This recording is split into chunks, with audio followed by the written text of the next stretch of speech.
ਨਵੀਂ ਦਿੱਲੀ ਦੇ ਵਿੱਚ ਹੋਇਆ ਬੰਬ ਧਮਾਕਾ ਦੇ ਮੁਤਲਕ ਗੱਲਬਾਤ ਕਰਾਂਗੇ ਅਸੀਂ ਵਿਸ਼ੇਸ਼ ਬਹੁਤ ਹੀ ਸਤਿਕਾਰਯੋਗ ਜਿਹੜੇ ਉੱਘੇ ਪੱਤਰਕਾਰ ਨੇ ਆਸ਼ੀਸ਼ ਤਿਵਾੜੀ ਸਾਹਿਬ ਦੇ ਨਾਲ ਉਹਨਾਂ ਕੋਲੋਂ ਜਾਣਕਾਰੀ ਲੈਂਦੇ ਆਪਾਂ ਇਸ ਧਮਾਕੇ ਬਾਰੇ, ਧਮਾਕੇ ਨਾਲ ਜਿਹੜੀ ਹਰ ਜਾਣਕਾਰੀ ਬਾਰੇ ਅਤੇ ਇਹਦੇ ਮੁਤਲਕ ਆਪਾਂ ਖਬਰਾਂ ਦੇ ਵਿੱਚ ਸੁਣ ਲਿਆ ਬੇਸ਼ੱਕ, ਪਰ ਲੇਕਿਨ ਦਿੱਲੀ ਦੇ ਵਿੱਚੋਂ ਕੀ ਖਬਰਾਂ ਆ ਰਹੀਆਂ ਨੇ ਔਰ ਇਹਦੇ ਬਾਰੇ ਹੋਰ ਭਰਪੂਰ ਜਾਣਕਾਰੀ ਕੀ ਹੈ, ਆਸ਼ੀਸ਼ ਤਿਵਾੜੀ ਸਾਹਿਬ ਨਾਲ ਗੱਲਬਾਤ ਕਰਦੇ ਹਾਂ। ਤਿਵਾੜੀ ਸਾਹਿਬ ਸਤਿ ਸ਼੍ਰੀ ਅਕਾਲ ਜੀ, ਜੀ ਆਇਆਂ ਨੂੰ, ਵੈਲਕਮ जी रोमाना साहब सत श्रीकाल जी। ਸਤਿ ਸ਼੍ਰੀ ਅਕਾਲ ਜਨਾਬ, ਬਹੁਤ ਦੇਰ ਬਾਅਦ ਗੱਲਬਾਤ ਹੋ ਰਹੀ ਹੈ ਆਪਣੀ। ਤੇ ਅੱਜ ਇਹ ਜਿਹੜਾ ਵੱਡਾ ਧਮਾਕਾ ਹੋਇਆ ਇਹਦੇ ਵਿੱਚ ਮਾਰੇ ਜਾਣ ਵਾਲਿਆਂ ਦੀ ਗਿਣਤੀ ਕਿੰਨੀ ਹੈ ਔਰ ਕਿਹਨੇ ਧਮਾਕਾ ਕੀਤਾ ਹੋ ਸਕਦਾ ਹੈਗਾ ਔਰ ਇਹਦੇ ਨਾਲ ਜੁੜੀ ਹਰ ਗੱਲਬਾਤ ਬਾਰੇ ਸਾਨੂੰ ਅਪਡੇਟ ਦਿਓ ਜੀ प्लीज़। रोमाना साहब, निश्चित तौर पर जो आज की घटना है ये बहुत बड़ी घटना है और ये दिल्ली में बहुत लंबे अरसे बाद तमाम सिक्योरिटी और तमाम जो इंतजामात थे उसके बाद ये पहली बार बहुत लंबे अरसे बाद एक बड़ी घटना हुई है। जो खास बात है, जो आपने जो सबसे मेजर पॉइंट आपने जानने की कोशिश करी है कि इस घटना के पीछे क्या है, तो आज का जो सबसे बड़ा जो एपिसोड रहा है पूरे देश भर में, दरअसल फरीदाबाद में एक मेडिकल कॉलेज है और उस मेडिकल कॉलेज में ये जो जांच एजेंसियां हैं हमारे देश की, हमारी जो जांच एजेंसियां हैं वो उस पर काम कर रही हैं। उसमें ये माना जा रहा है कि जो फरीदाबाद में आज तकरीबन 2900 किलो का एक विस्फोटक, लगभग 3000 किलो विस्फोटक एक जगह बरामद हुआ और वो एक डॉक्टर है, ही बिलोंग टू कश्मीर। उसकी एक फ्रेंड भी, गर्लफ्रेंड है, शी इज ऑल्सो डॉक्टर, वो लखनऊ से हेल करती है और उसकी गाड़ी में AK-47 कुछ और विस्फोटक मिले।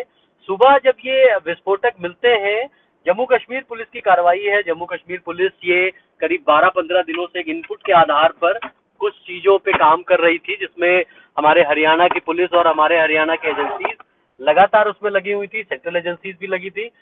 जब ये पकड़ा जाता है उसके कुछ घंटों बाद दिल्ली में चांदनी चौक का जो सबसे व्यस्त इलाका है, सबसे भीड़भाड़ वाला इलाका है, लाल किला है, वहां पर मेट्रो के आसपास वहां पर एक बड़ा विस्फोट होता है 6:52 पर। इट वॉज 6:52 शाम के वक्त थे ये। और खास बात ये है रोमाना साहब कि इसमें जितने भी लोग थे वहां पर ये गाड़ियों में थे और जो अभी प्राइमरी इंफॉर्मेशन मिल रही है वो ये है कि ये गाड़ी चल रही थी और चलती गाड़ी लाल बत्ती पर रुकती है, रेड लाइट पर रुकती है और उसके बाद ब्लास्ट होता है। तो ये आसपास की करीब 8 गाड़ियां इसमें प्रभावित होती हैं, इंजर्ड होती हैं। 11 लोगों की अभी मौत की सूचना आई है, कुछ लोग अभी भी सीरियस इंजर्ड हैं, उनकी हॉस्पिटल में है। मोटी चीज जो है वो यही है, जो हमारी देश की एजेंसियां हैं, गृह मंत्री हैं हमारे, उनका बयान आया है, वो खुद मौके पर गए थे। उन्होंने कहा है कि इसको 360 डिग्री से हम पूरा एक्सप्लोर कर रहे हैं, इसकी जो भी संभावनाएं जहां तक हम जा सकेंगे उसकी हम तह में जाएंगे। और लगातार जांच एजेंसियां देश के अलग अलग हिस्सों में कार्रवाइयां शुरू कर चुकी है, रेड शुरू हो गई है, कहाँ पे रेड डाली जा रही है, कहाँ पे क्या हो रहा है, अलग अलग जगहों पे रोमाना साहब ये सब कार्रवाई शुरू की जा चुकी है। ਤਿਵਾੜੀ ਸਾਹਿਬ ਤੁਸੀਂ ਬੜੇ ਸੀਨੀਅਰ ਲੈਵਲ ਤੇ ਹੋ, ਬੜੇ ਜ਼ਮੀਨੀ ਪੱਧਰ ਤੋਂ ਉੱਠ ਕੇ ਗਏ ਹੋ ਔਰ ਤੁਸੀਂ ਦਿੱਲੀ ਮੈਟਰੋ ਦੇ ਇਲਾਕੇ ਦੇ ਵਿੱਚ ਚੱਪੇ ਤੋਂ ਵਾਕਿਫ ਹੋ। ਜਿਹੜਾ ਸਵਾਲ ਤੁਹਾਡੀ ਗੱਲਬਾਤ ਚੋਂ ਨਿਕਲ ਰਿਹਾ ਉਹ ਹੈ ਕਿ ਗੱਡੀ ਜਿਹੜੀ ਉਹ ਖੜੀ ਨਹੀਂ ਸੀ, ਗੱਡੀ ਚੱਲ ਰਹੀ ਸੀ ਲੇਕਿਨ ਹੌਲੀ ਉਹ ਟ੍ਰੈਫਿਕ ਦੇ ਨਾਲ ਚੱਲ ਰਹੀ ਸੀਗੀ ਔਰ ਰੈੱਡ ਲਾਈਟ ਤੇ ਜਾ ਕੇ ਧਮਾਕਾ ਹੋਇਆ। Do you think is there any possibility ਕਿ ਇਹ ਇੰਟੈਂਸ਼ਨਲ ਨਾ ਹੋਵੇ, ਉਹ ਇੱਕ ਸਮਾਨ ਨੂੰ ਇੱਕ ਥਾਂ ਤੋਂ ਦੂਜੀ ਥਾਂ ਤੇ ਲੈ ਕੇ ਜਾ ਰਹੇ ਹੋਣ ਅਤੇ ਧਮਾਕਾ ਹੋ ਗਿਆ ਕਿ ਧਮਾਕਾ ਕੀਤਾ ਗਿਆ?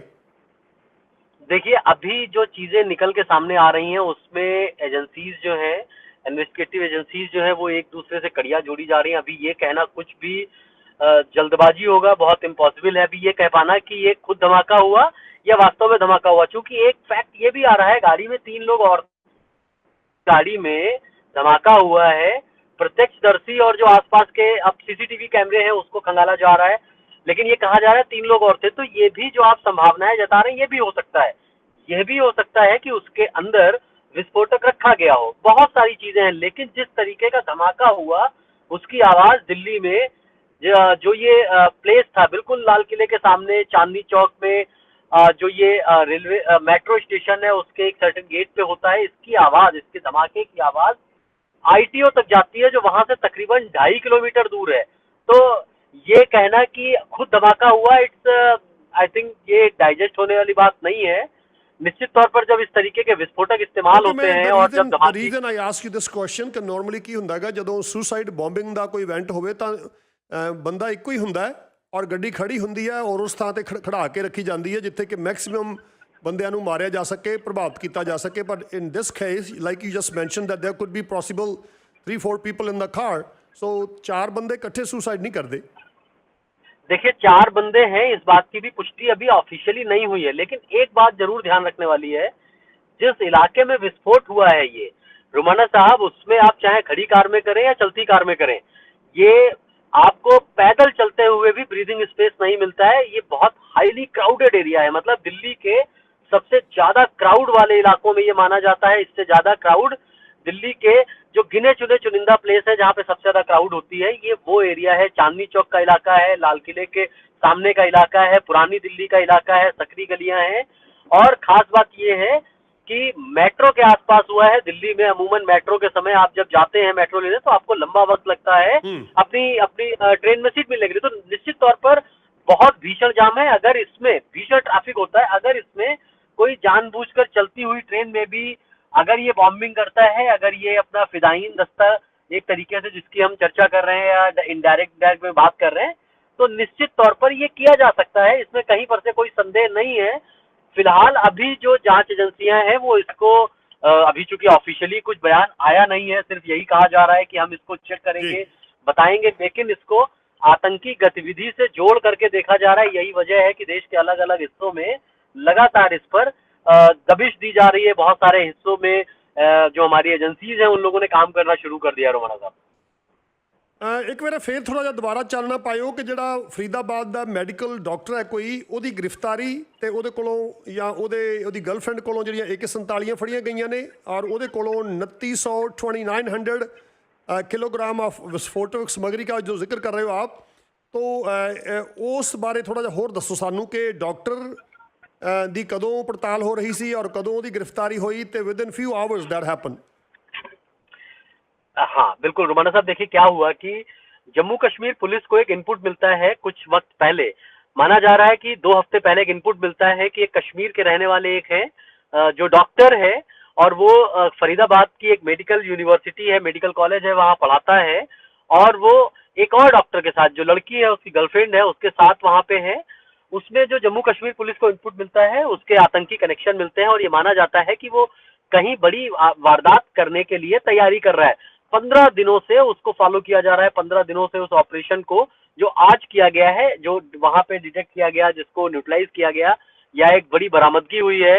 अमोनियम नाइट्रेट 300 किलो मिला है और उसके बाद सारा अगर हम विस्फोटक पदार्थ मिलाते हैं तो 2900 3000 किलो के करीब करीब हम वो पूरा विस्फोटक पदार्थ मिला है। तो अगर हम इन सारी चीजों को देखें तो एक इनपुट जरूर हमारी इंटेलिजेंस एजेंसीज के पास रहा था, हमारी सिक्योरिटी फोर्सेस और एजेंसीज के पास था कि कुछ बड़ी वारदात हो सकती है। और ये बात यही नहीं खत्म होती है रोमाना साहब, डे बिफोर एस्टरडे और कल अगर आज के हम न्यूज़पेपर में if you read the all newspaper of this country then you will find कि वहां पर किस तरीके से गुजरात में एक बड़ा टेरर मॉड्यूल अरेस्ट किए जाते हैं। उसमें उत्तर प्रदेश के कुछ लोग हैं जो उसमें उस टेरर मॉड्यूल में काम करते हैं और वो अलकायदा के लिए काम करने की पूरी प्लानिंग कर रहे थे, उनके साथ जुड़े हुए थे। ये एक टेरर मॉड्यूल उनका पकड़ा गया, उनको हिरासत में लिया गया। उसके अगले दिन दिल्ली में ये एक दिल्ली के बिल्कुल एडजॉइनिंग फरीदाबाद है, फरीदाबाद में ये पकड़ा जाता है। उसके पास AK-47 और कश्मीर से उसका कनेक्शन मिलता है। चूंकि ये लीड जम्मू कश्मीर पुलिस को मिली थी और इस पूरे ऑपरेशन को, फरीदाबाद वाले मामले में पूरे ऑपरेशन को जम्मू कश्मीर पुलिस ने लीड किया, हरियाणा पुलिस के साथ मिलकर के कर रहे थे।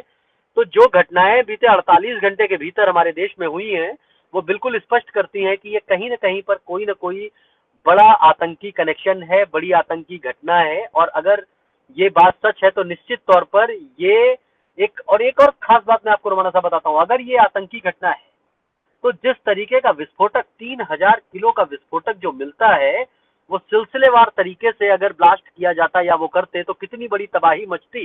अनुमान ये लगाया जा रहा है, जो हमारी भी लगातार सिक्योरिटी फोर्सेज, जांच एजेंसियां, उनसे बात हो रही है, वो ये कह रहे हैं कि एक ऐसा जब इस तरीके की घटनाएं होती हैं, अचानक एजेंसीज जो है अचानक इन आतंकी संगठनों पर या इस तरीके की जो इनको टिप्स मिलते हैं उस पर बड़ी कार्रवाई की जाती है, तो जो उनके आका हैं, जो उनके जो मेन उनके मॉड्यूल, उनके जो मेन, ये तो सब तो हैंडलर होते हैं, जो उनके मेन, उनका जो मेन मॉड्यूल है वो फिर इनको इशारा करता है जो है जैसा है उस तरीके से कर दो। तो ये आज वाली घटना उसी के कॉन्टेक्स्ट में देखी जा रही है। इसको तीनों घटनाओं को एक साथ जोड़ करके देखा जा रहा है। सारी जांच एजेंसियां इस पर बहुत तफसील से काम कर रही है रमाना साहब। ਅੱਛਾ, ਪਹਿਲਾਂ ਤਿਵਾੜੀ ਸਾਹਿਬ ਜਦੋਂ ਹਮਲੇ ਇਸ ਕਿਸਮ ਦੇ ਧਮਾਕੇ ਹੁੰਦੇ ਆਏ ਨੇ ਜਿੱਥੇ ਕਿ ਬਹੁਤ ਸਾਰੇ ਲੋਕ ਮਾਰੇ ਜਾਂਦੇ ਨੇ ਤਾਂ ਯਕਦਮ ਜਿਹੜੇ ਫੈਸਲਾ ਸੁਣਾਇਆ ਜਾਂਦਾ ਹੈਗਾ ਕਿ ਪਾਕਿਸਤਾਨ ਨੇ ਕੀਤਾ ਹੈਗਾ, ਯਾਨੀ ਜਜਮੈਂਟਲ ਹੋ ਜਾਂਦੇ ਆਪਾਂ ਬਹੁਤ ਛੇਤੀ। ਅਜੇ ਏਜੰਸੀਆਂ ਜਾਂਚ ਕਰ ਰਹੀਆਂ ਹੁੰਦੀਆਂ, ਤਾਂ ਦੱਸੋ ਸਾਨੂੰ ਕਿ ਇਹਦੇ ਨਾਲ ਵੀ ਸੰਭਾਵਨਾ ਹੈ, ਤੁਹਾਨੂੰ ਲੱਗਦਾ ਹੈ ਕਿ ਤਾਲੁਕਾਤ ਇੱਕ ਵਾਰ ਫੇਰ ਹੋਰ ਵਿਗੜ ਸਕਦੇ ਨੇ? देखिए, एक बड़ी चीज है, आप इस बात को तो बिल्कुल स्पष्ट समझ लीजिए, जब ऑपरेशन सिंदूर चल रहा था, अभी भी ऑपरेशन सिंदूर जारी है, ऑपरेशन सिंदूर खत्म नहीं किया गया है। इस बात को पूरी तरीके से क्लियर होना चाहिए सबको स्पष्ट रूप से, नंबर एक।